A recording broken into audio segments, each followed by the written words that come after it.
A small piece of space, they call it junk, had been causing a big headache for NASA scientists.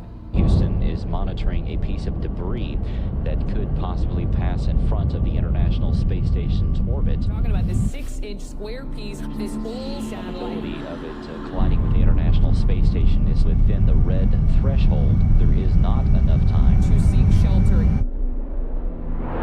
Traveling at 17,000 miles an hour, if we were to hit the space station, it would really cause a very bad day.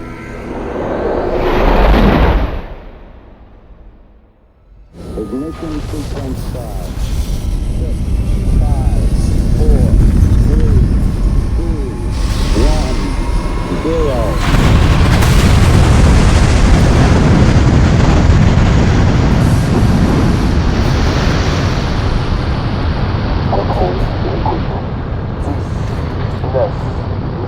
Реактор not. Я передаю трубочку первому. Готовы вы? The Eagle has landed. That's one small step for man, one giant leap for mankind.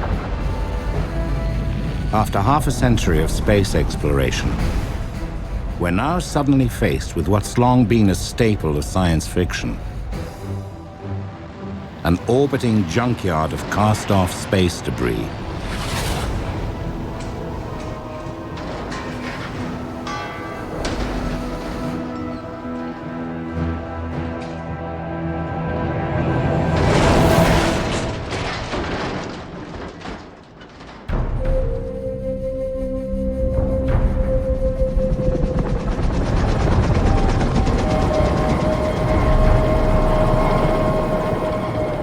The American Southwest is a breathtaking testament to the forces of nature that have shaped our world.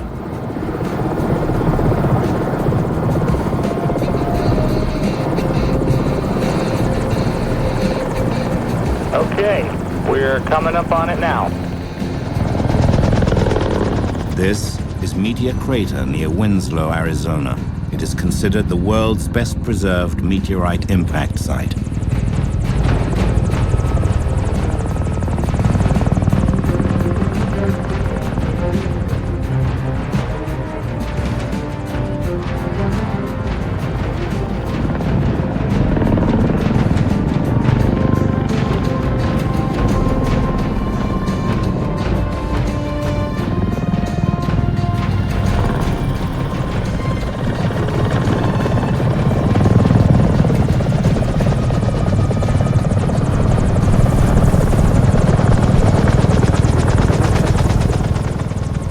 Meet Donald Kessler, retired head of orbital debris at NASA.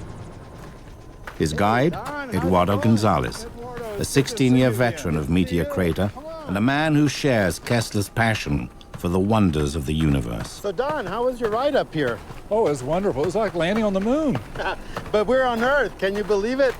At Meteor Crater, they always find common ground. The result of a collision from the asteroid belt that happened 50,000 years ago. For Don, this place brings some of the science of orbital debris to life in a big way. Follow me and I'll show you.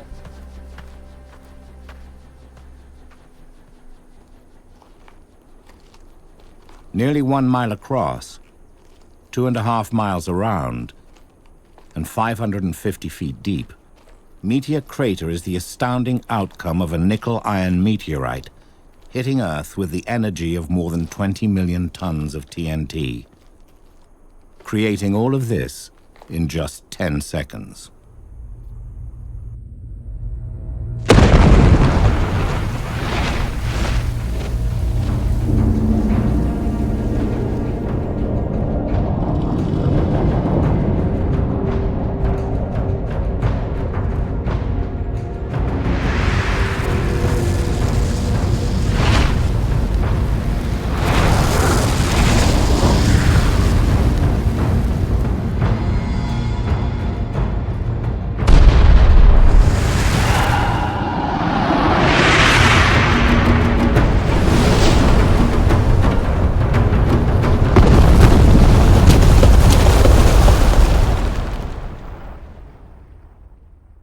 The fact that this meteorite came from outer space makes me awestruck.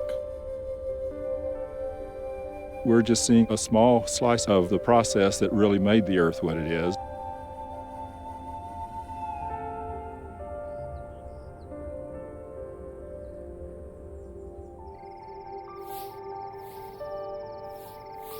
It's a sobering reminder of the incredible collisions that occur throughout the universe, from meteor impacts like this one to the collision of entire galaxies.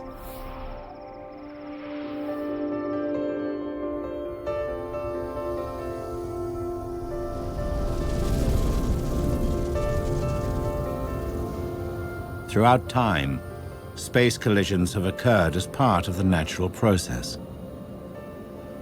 Scientists believe that billions of years from now, our own Milky Way galaxy and its closest neighbor, the Andromeda Spiral Galaxy, could collide and merge to create a new giant elliptical galaxy, spewing stars along the way. Incredible.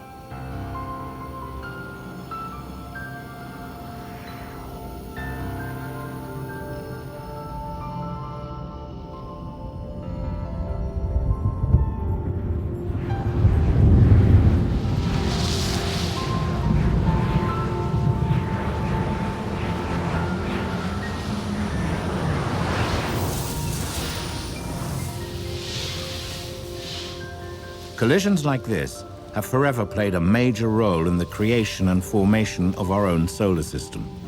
It's this natural process that concerned Kessler over 30 years ago.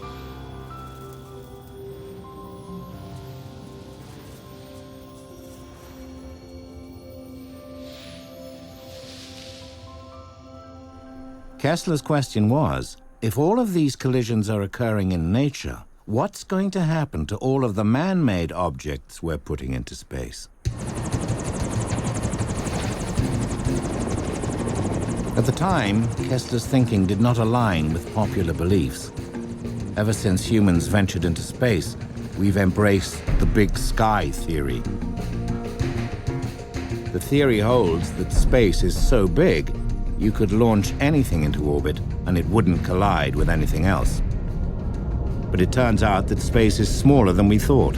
Low Earth orbit, or LEO as it's called, is home to the International Space Station, the Hubble telescope, and most of our satellites. In middle Earth orbit, we find GPS and weather satellites.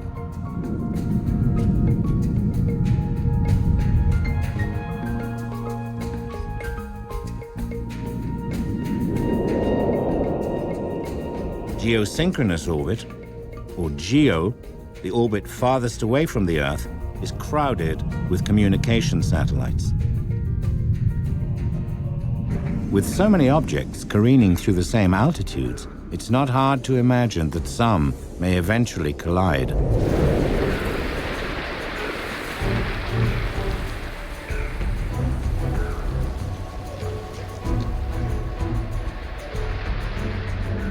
Known as the Kessler syndrome, Kessler's prediction stated that random collisions between man-made objects would create smaller debris that would become increasingly hazardous to spacecraft. The resulting chain reaction would create exponentially expanding clouds of debris. Even if we don't launch anything else into space, this orbiting belt of debris could very well alter space exploration as we know it.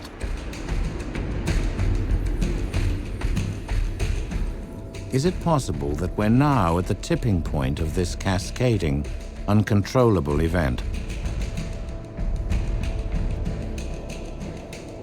Alarmingly, in the 3 decades since Donald Kessler's prediction, the amount of debris in low Earth and geosynchronous orbit has grown at a rapidly expanding rate into a minefield of discarded trash. In the past, most of the small particles came from the bigger objects falling apart. In the future, and we're reaching that threshold right now, the objects are going to come from random collisions, just like in the solar system. Just like our once unspoiled ecosystems here on Earth, our orbits are becoming increasingly endangered. From space exploration to satellite communication, humans have developed a profound connection to space. What would happen if it were all to suddenly go away? Launched in 1993, Cosmos 2251 provides communications for Russian military and intelligence forces from low Earth orbit. Satellites like this are part of what's called a constellation, a grouping of satellites spread out in a set of orbital rings providing an uninterrupted stream of communications.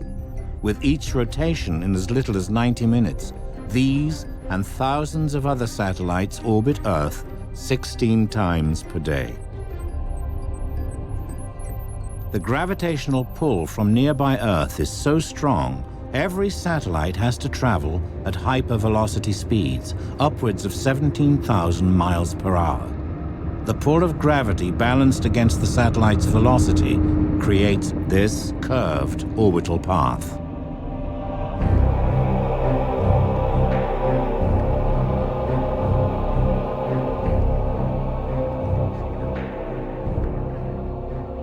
Satellites and their round-the-clock services are a fact of modern life.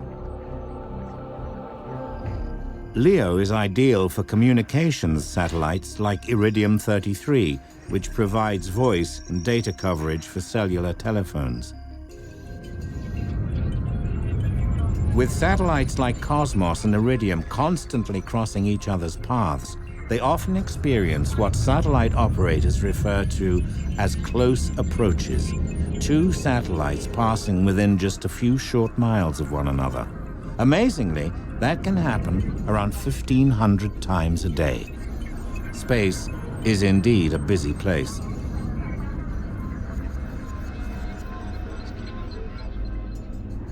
Our planet's need for communication has transformed what was once called the final frontier into something far less romantic and far more congested. Just 50 years ago, the boundaries seemed limitless.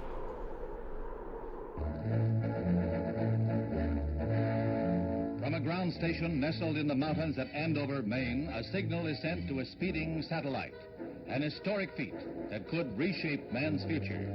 That satellite, of course, is the Telstar. 170 pounds of messages and computer data, all can be handled by the orbiting device. Ironically, this technological wonder died 1 year later, becoming what is known as a zombie satellite. Telstar began the revolution in communications that now features a fleet of satellites in the region we know as GEO. These satellites form a densely populated belt that circles the equator.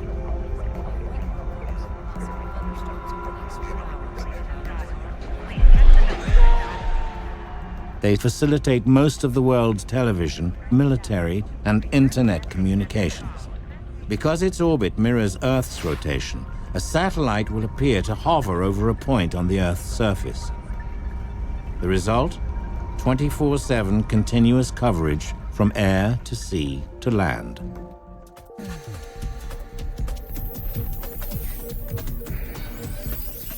Think about this.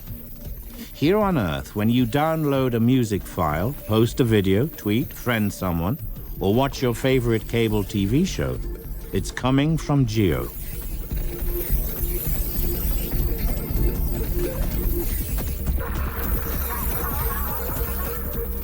Our busy lives on Earth have become deeply connected to space.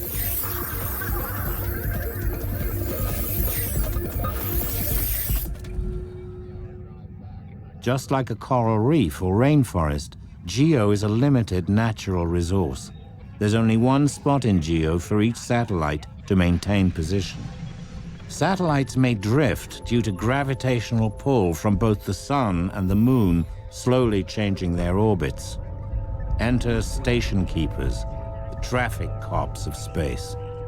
They send signals commanding satellites to adjust orbits by firing up the onboard thrusters, keeping them out of harm's way. but no amount of station keeping would have altered the course of what was to become the largest debris-generating event on record. In early 2007, an anti-satellite missile test took place in Leo. Its target, a dead weather satellite.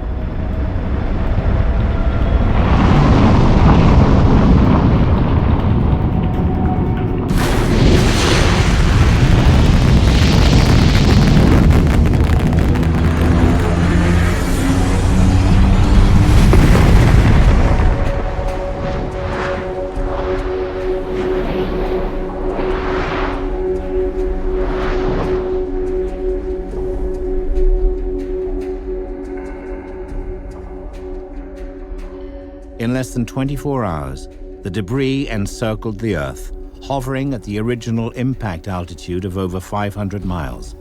High enough so that the pieces won't come down, but low enough so that they have the potential to affect almost all other objects in low Earth orbit, including the International Space Station. Today, as the debris cloud keeps growing, so does our understanding of it. The majority of debris from this one event will remain a hazard in our skies for centuries to come.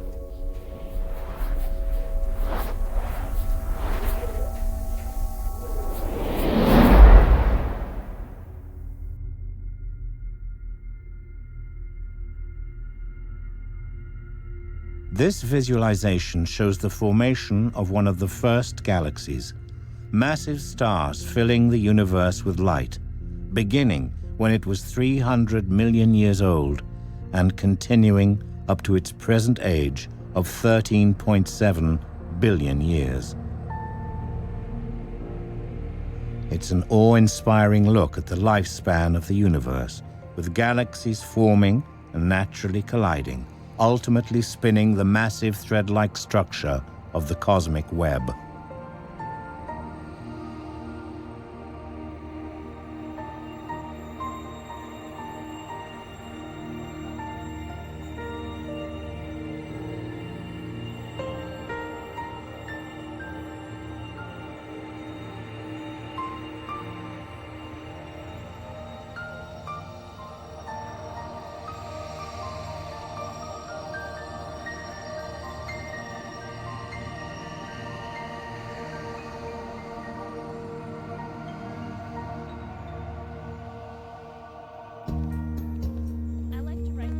At Lowell Observatory, Don Kessler is guided by Kim Herman, postdoctoral associate.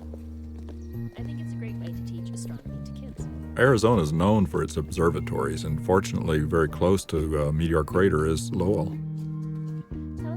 All my life I've been interested in astronomy. I've visited several observatories that were designed for the purpose of looking at satellites, but never one with astronomy. Here, astronomers are well connected to the stars.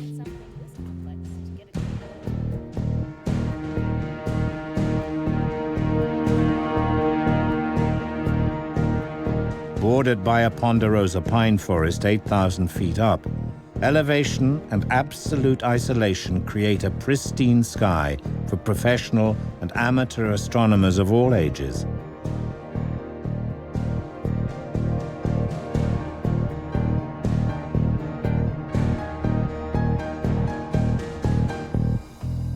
The night sky here opens up infinite possibilities for the naked eye.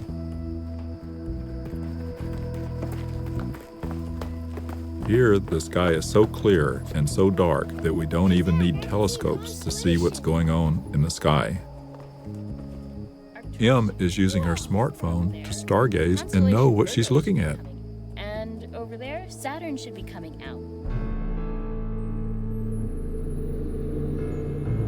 When I think about Saturn's beautiful rings, I think of collisions in space and what Earth could look like millions of years from now. Over time, collisions would create more debris and, in turn, even more collisions.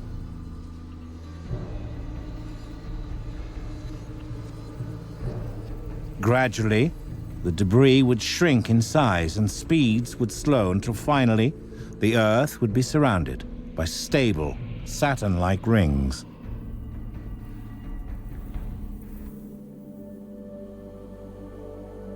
When I look at the night sky, the first thing I notice is stars. The beauty of the universe is striking to me. The next thing I'll notice is meteors. If I see a meteor, I feel like I'm lucky because that also reminds me of these particles passing through space. Then I may notice something flickering and moving and realize that I'm looking at a satellite orbiting the Earth. Those satellites are there because we put them there.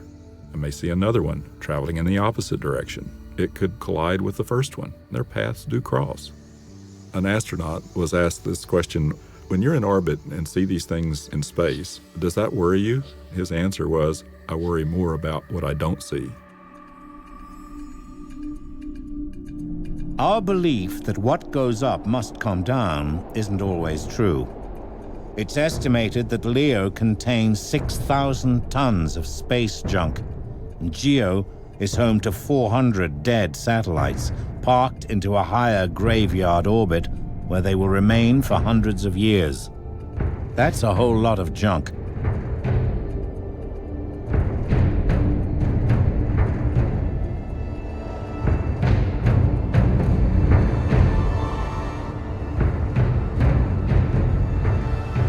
So what exactly is out there? Over the last 50 years, we've launched several thousand objects into space. Yet there are only around 1,000 spacecraft that are operational at this time. What may surprise many people is that once an object stops functioning, we leave it in orbit. Every single one of these non-operational spacecrafts is a potential source of debris.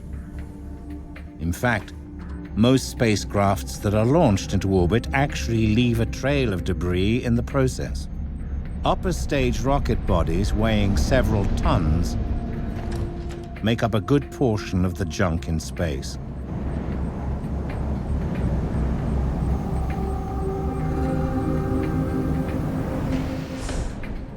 As do mission-related objects like cast-off bolts or O-rings.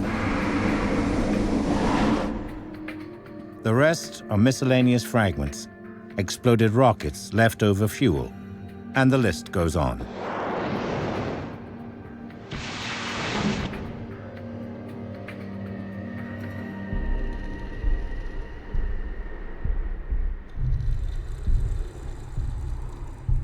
But even with this incredible amount of debris, few people were taking the notion of space junk seriously until the morning, February the 10th, 2009.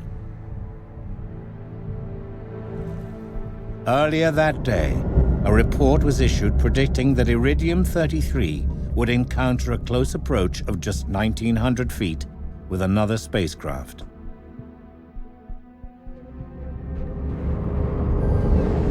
It's Cosmos 2251, traveling at the same speed as Iridium.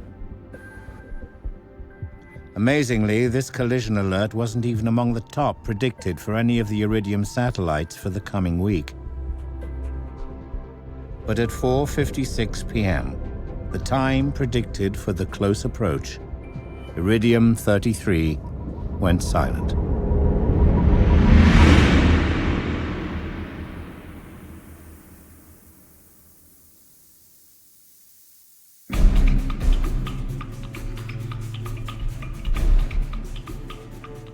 Two satellites that had simultaneously circled the planet for a dozen years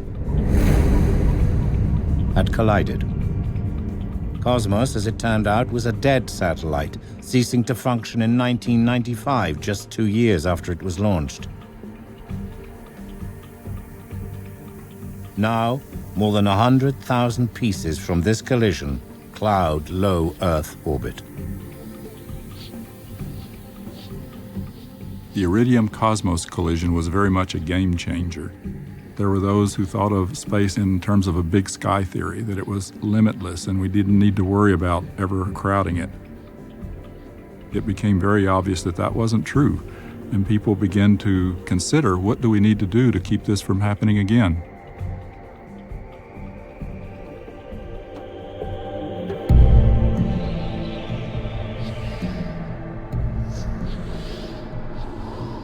Far from space, deep in the desert near White Sands, New Mexico, sits the remote hypervelocity test laboratory, where engineers are providing solutions required to advance space travel in the face of these gathering obstacles. Scientists analyze what we can only imagine: hypervelocity impacts, collisions between objects traveling at speeds of up to 15,000 miles per hour.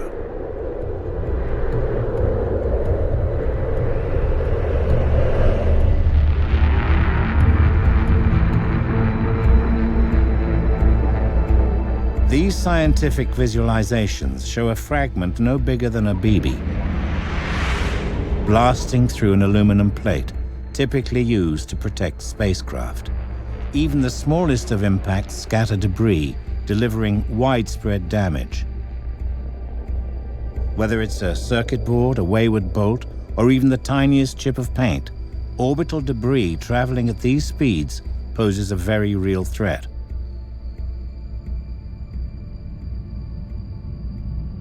Because of this, the International Space Station features extra shielding, as shown in red, over the areas most likely to be hit.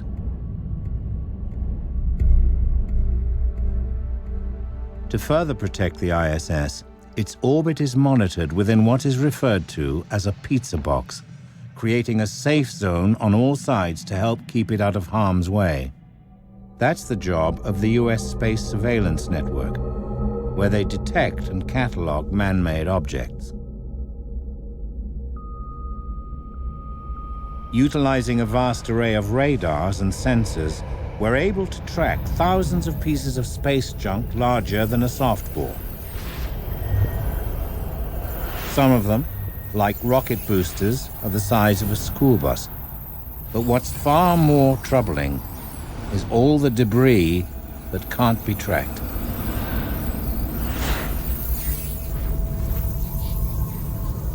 Debris the size of marbles, among them waste from rocket propellant and fragments from collisions,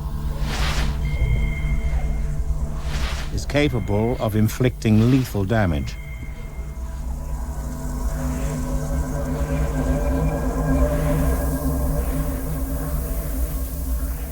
Millions of particles the size of dots are far beyond detection. But the craters they produce on spacecraft are well documented.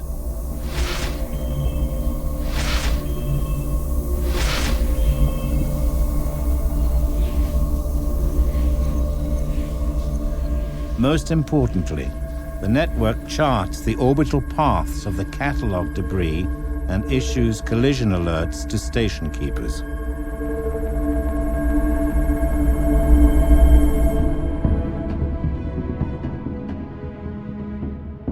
So where do we go from here? Forces of nature and natural collisions will continue to shape our universe. But man-made collisions? Perhaps those we can do something about.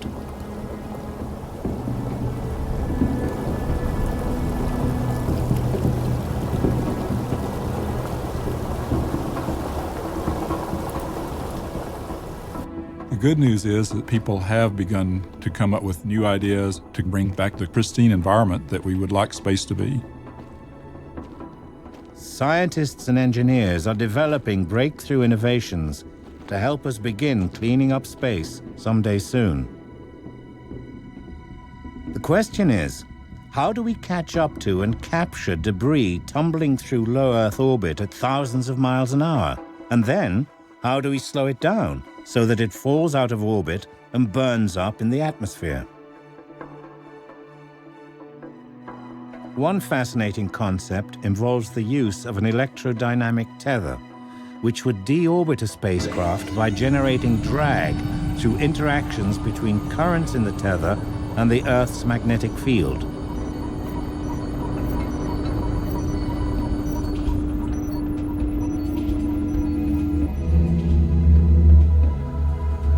This increased drag would lower the spacecraft out of orbit until it re-enters the atmosphere and burns up.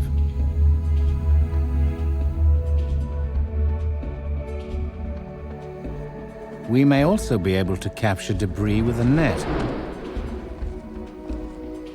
Japan's space agency has been working with a fishing net manufacturer to look at creating a space fishing net which, like the tether, could be powered using the Earth's magnetosphere.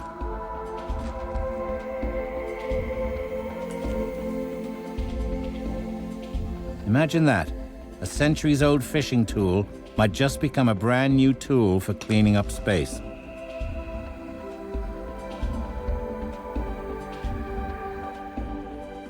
Lasers could one day sweep space, striking smaller objects, slowing them down, and causing them to tumble into the atmosphere.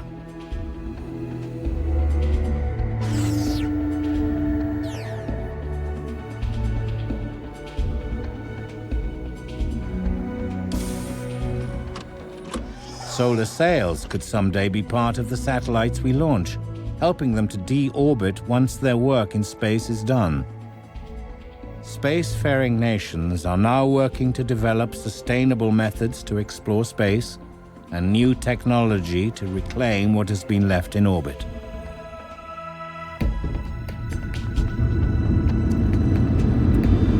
As we continue to launch our dreams into space, what if one day objects in space were located and captured by a garbage vehicle?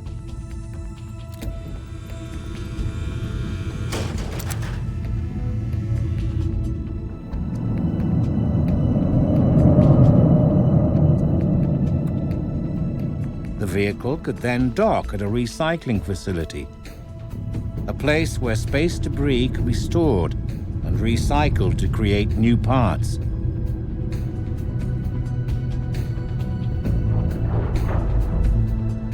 Imagine aluminum and fuel from centuries-old upper-stage rockets recovered and poured into an industrial outer space post.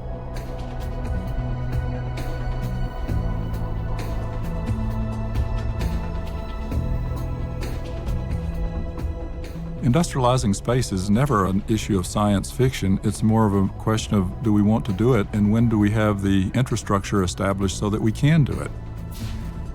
It's what we will do in the future as we move out into space. Space-based recycling could someday become a reality, launching a new, greener era of space exploration.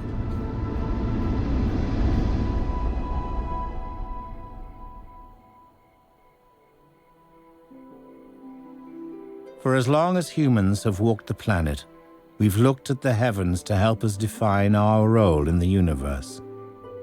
The celestial bodies in our skies and the constellations they form have forever shaped our notions of time and place. Today, constellations of our own making fill the night skies. As we continue to push skyward, relying on what the universe has taught us, where would we be if we couldn't consult the stars?